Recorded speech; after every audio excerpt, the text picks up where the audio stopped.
আচ্ছা, এই শিখণ্ডীটাকে যে ভীষ্মের মৃত্যুর কারণ হয়ে উঠেছিল, কাশীরাজের 3 কন্যা ছিলেন, অম্বা, অম্বিকা এবং অম্বালিকা। একদিন তাদের স্বয়ম্বর সভা হচ্ছিল, সেখানে বিচিত্র বীর্যকে ডাকা হয়নি।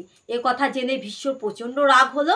তিনি কি করলেন, কাশীরাজের ওখানে গিয়ে তার 3 কন্যাকেই তুলে নিয়ে আসছিলেন। যখন তিনি ফিরছিলেন রথে করে, তখন শাল্বরাজ তাকে আটকাচ্ছিল। ইনি হলেন গিয়ে কাশীরাজের মন্ত্রী এবং দুপক্ষের মধ্যে প্রচণ্ড যুদ্ধ হয়। যুদ্ধে ভীষ্ম জেতেন এবং অম্বা, অম্বিকা এবং অম্বালিকাকে হস্তিনাপুরে নিয়ে আসেন এবং ঠিক করেন যে এই 3 কন্যার সঙ্গে বিচিত্র বীর্যের বিবাহ দেবেন। কিন্তু অম্বা তো শাল্বরাজাকে পছন্দ করতেন। অম্বা বললেন, আমাকে ছেড়ে দিন, আমি শাল্বরাজাকে পছন্দ করি এবং আজকে স্বয়ম্বর সভায় তার গলায় মালা পরাতাম। আমার পিতাও একথা জানে। একথা শুনে ভীষ্ম অম্বাকে পাঠিয়ে দিলেন।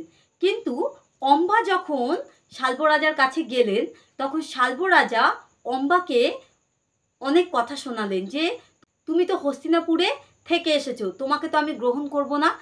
তো গ্রহণ না করায় অম্বা আবার হস্তিনাপুরে ফিরে আসেন এবং ভীষ্মকে প্রস্তাব দেন যে তিনি যাতে অম্বাকে বিবাহ করেন। ভীষ্ম এ কথা শোনার পর বলে, আমি তো প্রতিজ্ঞা করেছি কোনোদিন বিবাহ করব না। যদিও সত্যবতী ভীষ্মকে বিবাহে সহমত দিয়েছিল, কিন্তু প্রতিজ্ঞা স্বরূপ ভীষ্ম কোনোদিনই এ কথায় রাজি হননি। অম্বাকে সেখান থেকেও চলে যেতে হলো এবং অম্বা শিবের পূজা করে। পরের জন্মে অম্বা যাতে ভীষ্মের সাথে প্রতিশোধ নিতে পারেন, তার যাতে এই কথা মনে থাকে, তাই তিনি আগুনে ঝাঁপ দিয়ে নিজে আত্মবরণ করেছিল। আর এই অম্বাই পরজন্মে দ্রুপদের প্রথম সন্তান শিখণ্ডী হয়ে জন্মায়।